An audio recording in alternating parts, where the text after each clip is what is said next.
المشاهدون الأكارم، سعدتم أوقاتا وكل عام وأنتم بخير بحلول عيد الميلاد المجيد.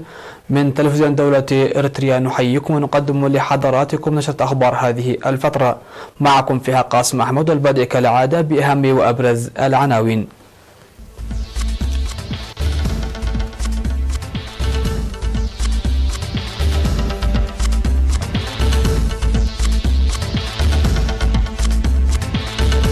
تنظيم برنامج ثقافي وفني مناسبة عيد الميلاد المجيد في بلدة قحطلين.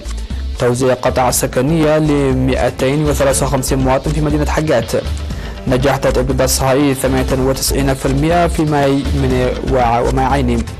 كينيا تعتقل أشخاص حاولوا اقتحام معسكر الجيش البريطاني. طهران تعلن أنها ستخصب اليورانيوم بلا قيود. فوز الاشتراكي زوران ميلانوفيتش برئاسة كرواتيا. أهلا بكم. شهدت بلدة قحطلين حفل فني وثقافي بمناسبة عيد الميلاد المجيد، نظم بالتعاون بين وزارة الإعلام ومديرية قندع. وحضر الحفل معالي وزير الحكومات المحلية السيد ولدنكيل أبرهة، وحاكم إقليم شمال البحر الأحمر العميد تخلى لبسو، ومسؤولو الحكومة والجبهة الشعبية للديمقراطية والعدالة ورجال الدين وممثلو الشعب والجيش، حيث قدم مدير بلدة قحطلين السيد زرع سناي قايم شكره وامتنانه للذين بذلوا جهدا حسيسا ولعبوا دورا كبيرا لإخراج الحفل بهذه الحفاوة. وهنأ مدير مديرية قندع السيد عمر حجي يحيى الشعب الإريتري معبرا عن تمنياته الطيبة، وقال إن الأعياد الدينية في إريتريا مسرح للحب والوحدة. وقدم وزير الحكومات المحلية في المناسبة هدايا نيابة عن شعب بلدة قحطلين لحاكم الإقليم العميد تخلى لبسو، ومدير مديرية قندع السيد عمر حجي يحيى، ومدير بلدة قحطلين السابق الذي لعب دورا كبيرا وبذل جهدا حسيسا لتطوير البلدة السيد أحمد حامد شبللة. وحفلت المناسبة بفقرات غنائية قدمها كوكبة من فرقة كواكب تريم الفنية وغيرهم من الفنانين الكبار. تم توزيع قطع الأراضي السكنية ل 253 مواطن في مدينة حقات، نقلوا من مكان مؤقت إلى مكان دائم. وأوضح المدير التنفيذي في إدارة مديرية حقات السيد تخلى هيمانوت موسائل لوكالة إرينا أن قطع الأراضي وزعت على مرحلتين، بداية ل 191 مواطن، وفي المرحلة الثانية ل 62 مواطن في الأراضي المخططة غرب المدينة. وتفقد حاكم إقليم عنسبة السيد علي محمود الأراضي الموزعة صحبة المهندسين والجهات الأخرى، وبحث مع الجهات المعنية سد نواقص الخدمات الاجتماعية.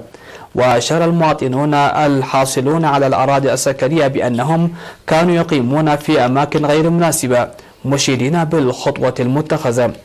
ويقطن مدينة حقات التي خططت عام 1993 حوالي 20,000 مواطن.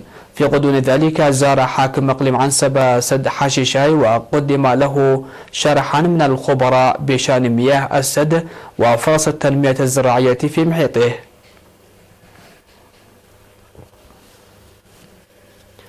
أفادت الأنباء الواردة من الإقليم الجنوبي تطعيم أكثر من 98% من سكان مديريات ماي مني وأمن حيلي وماي عيني ضد مرض الصهاينة. وقد جرت حملة التطعيم من 15 وحتى 30 من ديسمبر المنصرم في 151 نقطة تطعيم للمواطنين من عمر السنة وحتى 30 سنة، التي إلى جانب تقديم فيتامين ألف للأطفال دون سن الخامسة.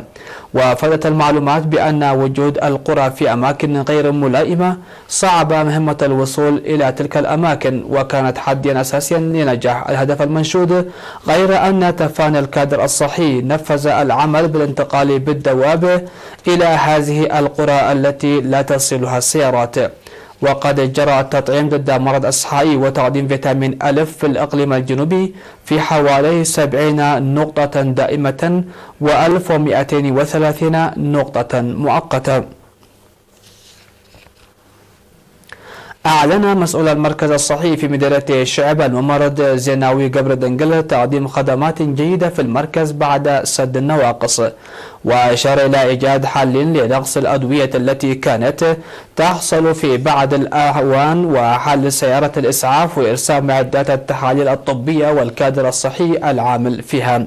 وقال إن تفاني المهنيين الصحيين ولجان الصحة في القرى ساهم لضمان صحة المواطنين خاصة رعاية الأمومة والطفولة، موضحا وجود برنامج لفتح نقاط صحية في قدقد وتيلوك لتخفيف الضغط على المركز الصحي وحصول السكان على الخدمات الصحية عن قرب.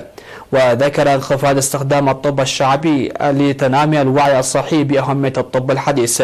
وأوضح مستخدمو المركز الصحي أن الولادة في المركز ساعد لخفض وفيات الأمهات والأطفال، مشيدين بالخدمات المقدمة.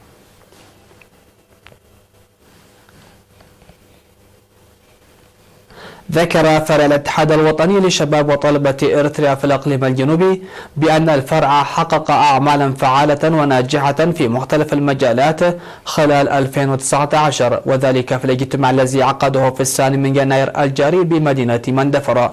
وألقى مسؤول الفرع الشاب قرماي قبرو كلمة أوضح فيها إتاحة فرص للشباب بهدف تطوير قدراتهم الفنية والمهنية والأكاديمية وترفع من معارفهم ووعيهم، مشيرا إلى تنفيذ برامج ناجحة لتعزيز تأطير الشباب. وذكر تنظيم سيمينارات لكافة الفئات العمرية من الشباب حول دور الجهات الحكومية في تنفيذ البرامج الموضوعة وتقديم مسابقات المعلومات العامة والتدريبات المهنية. وذكرت التقارير المقدمة من المديريات حصول 470 شابا على تدريبات مهنية ومنح نصف مليون نعفة قرضا للشباب الناشطين في مختلف المؤسسات التجارية. وكذلك توزيع جوائز عند مسؤول 268 طالب حققوا نتائج عالية في امتحان الشهادة المتوسطة بالتعاون مع مكتب التعليم في الإقليم. كما قام الشباب العامل وأصدقاء الشباب في الإقليم بأنشطة نفير واسعة تمثلت في حماية التربة وحفظ المياه وغرس الشتول والاحتفال بتنظيم برامج تمجد وعظمة مناسبة مرور 25 عاما لبدء الخدمة الوطنية في 12 من مديريات الإقليم. مشاهدينا الأكارم، فاصل قصير ومن ثم نعود لمتابعة الأنباء الصعيد العالمي، فتفضلوا بالبقاء معنا.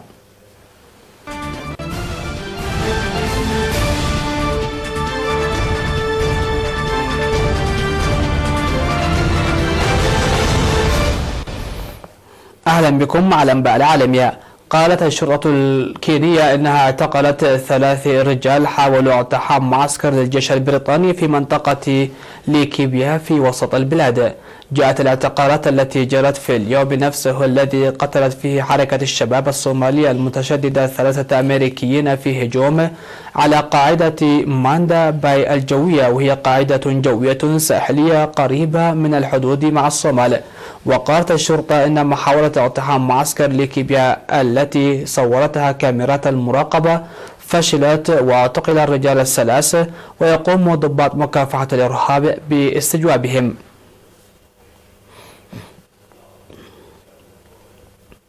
نقل التلفزيون الإيراني بيانا حكوميا تعلن بموجبه طهران تقليص التزاماتها في الاتفاق النووي، مع الإشارة في الوعد ذاته إلى مواصلتها التعاون مع الوكالة الدولية للطاقة الذرية. وأفاد البيان أن إيران لن تلتزم بأي قيود تضمنها الاتفاق على عدد أجهزة الطرد المركزي التي تستخدمها لتخصيب اليورانيوم، وهو ما يعني أنه لن تكون هناك قيود على قدرتها على التخصيب، وسيعتمد الأمر من الآن على احتياجات إيران التقنية. وأضاف البيان أن خطوات إيران يمكن التراجع عنها إذا رفعت واشنطن العقوبات المفروضة على طهران. وعلى خلفية معتل الجنرال قاسم سليماني في ضربة أمريكية في بغداد وتصاعد التوتر وصيغ التهديد بين إيران والولايات المتحدة، أصدر الاتحاد الأوروبي بيانا جاء فيه أن وزير الخارجية الأوروبي جوزيب بوريل يدعو نظيره الإيراني محمد جواد ظريف إلى القدوم لبروكسل.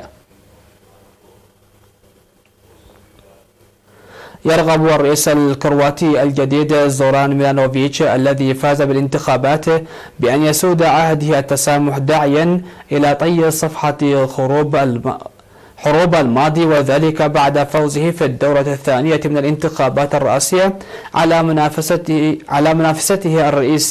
الرئيسة المنتهية ولايتها كوليدا جرابار.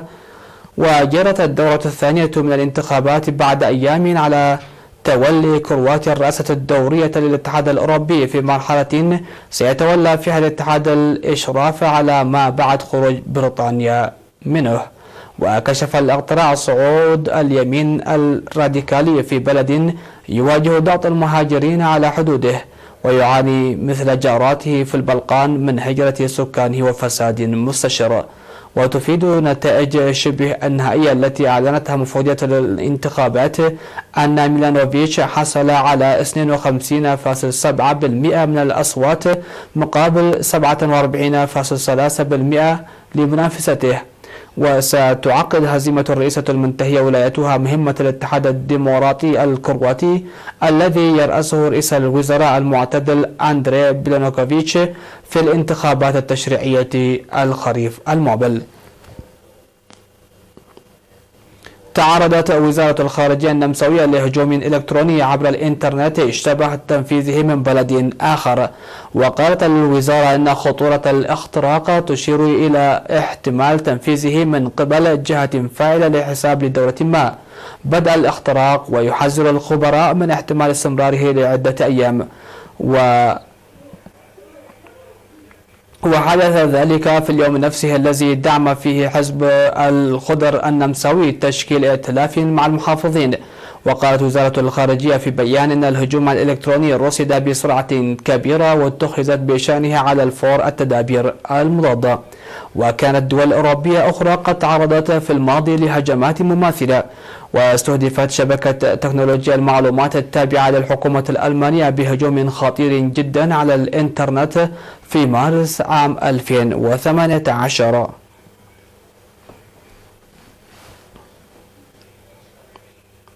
مشاهدينا الأكارم، هكذا انتهت النشرة. شكرا لحسن المتابعة، إلى اللقاء ودمتم في أمان الله.